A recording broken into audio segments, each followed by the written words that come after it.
మంత్రిగా బాధ్యతలు స్వీకరించిన తర్వాత నారా లోకేష్ మొదటిసారి విశాఖకు వచ్చారు. ఈ మేరకు 3 రోజుల పాటు లోకేష్ విశాఖపట్నంలో పర్యటించనున్నారు. ఇక కూటమి ప్రభుత్వం కొలువు తీరిన అనంతరం తొలిసారి వచ్చిన మంత్రికి పార్టీ శ్రేణులు ఘన స్వాగతం పలికారు.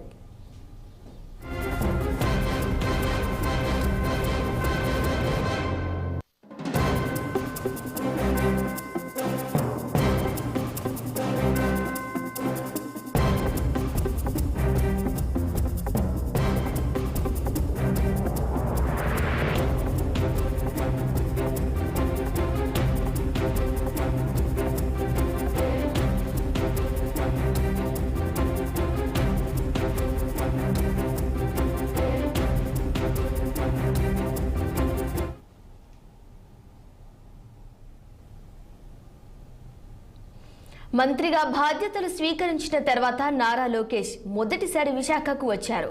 ఈ మేరకు 3 రోజుల పాటు లోకేష్ విశాఖపట్నంలో పర్యటించనున్నారు. కూటమి ప్రభుత్వం కొలువు తీరిన అనంతరం తొలిసారి వచ్చిన మంత్రికి పార్టీ శ్రేణులు ఘన స్వాగతం పలికారు.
మంత్రిగా బాధ్యతలు స్వీకరించిన తర్వాత నారా లోకేష్ మొదటిసారి విశాఖకు వచ్చారు.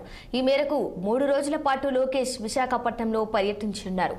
కూటమి ప్రభుత్వం కొలువు తీరిన అనంతరం తొలిసారి వచ్చిన మంత్రికి పార్టీ శ్రేణులు ఘన స్వాగతం పలికారు.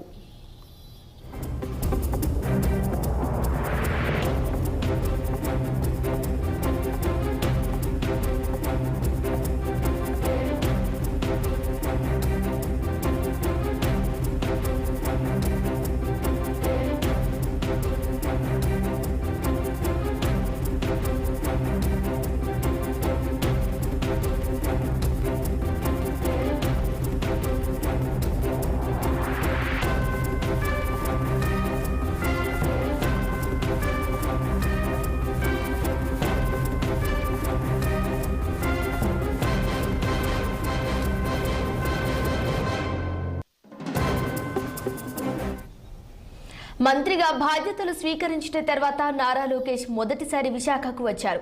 ఈ మేరకు 3 రోజుల పాటు లోకేష్ విశాఖపట్నంలో పర్యటించనున్నారు.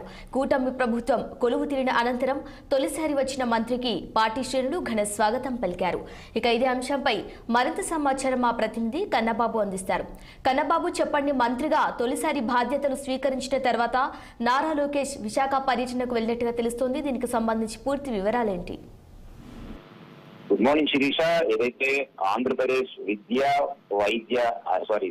ఐటీ శాఖ మంత్రి నారా లోకేష్ 3 రోజుల పర్యటన నిమిత్తం కూడా విశాఖపట్నంలో పర్యటించే అవకాశం ఉన్నట్లుగా కనబడుతుంది. అయితే అందులో భాగంగా నేడు విశాఖపట్నంలో ఉన్నటువంటి కోర్టులో ఏదైతే తనకు గతంలో వేసినటువంటి కేసు ఏదైతే ఉందో ఆ కేసుకు సంబంధించి అంటే తనపై అసత్య కథనాలు ప్రచురించారంటూ కూడా సాక్షి దినపత్రికపై ఆంధ్రప్రదేశ్ విద్యాశాఖ మంత్రి టిటిడి టీడీపీ జాతీయ ప్రధాన కార్యదర్శి నారా లోకేష్ పోరాటానికి అయితే అప్పట్లో దిగినటువంటి పరిస్థితి అయితే ఉంది. అయితే దానికి సంబంధించి ఏదైతే కోర్టు వాయిదాకు సంబంధించినటువంటి విషయంపై ఈ రోజు సుమారుగా 9:30-10 గంటల ప్రాంతంలో కోర్టుకి హాజరు కానున్నారు. అనంతరం మీడియాతో మాట్లాడే అవకాశం కూడా ఉన్నట్లయితే కొంత సమాచారం అందుతుంది.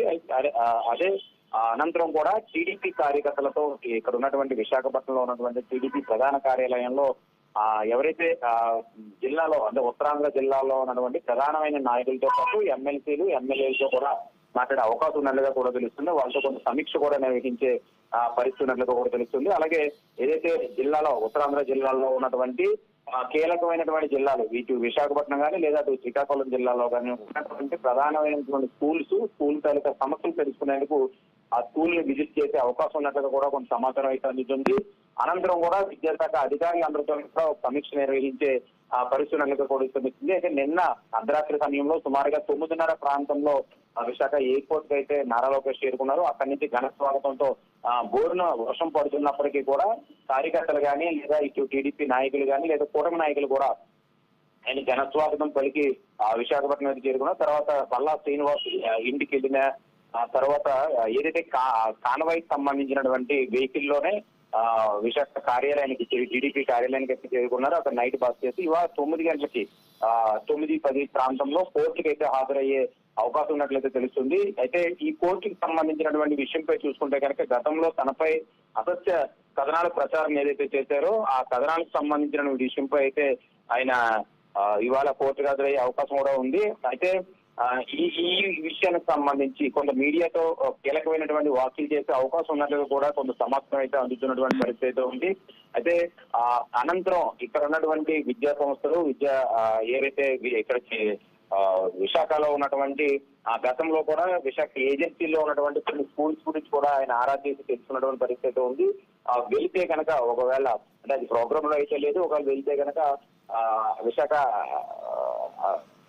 ఏదైతే ఏజెన్సీలో ఉన్నటువంటి స్కూల్స్ ని కూడా పర్యటించే అవకాశం ఉన్నట్టుగా తెలుస్తుంది శిరీష. ఓకే రైట్ కన్నా బాబు, థ్యాంక్ యూ.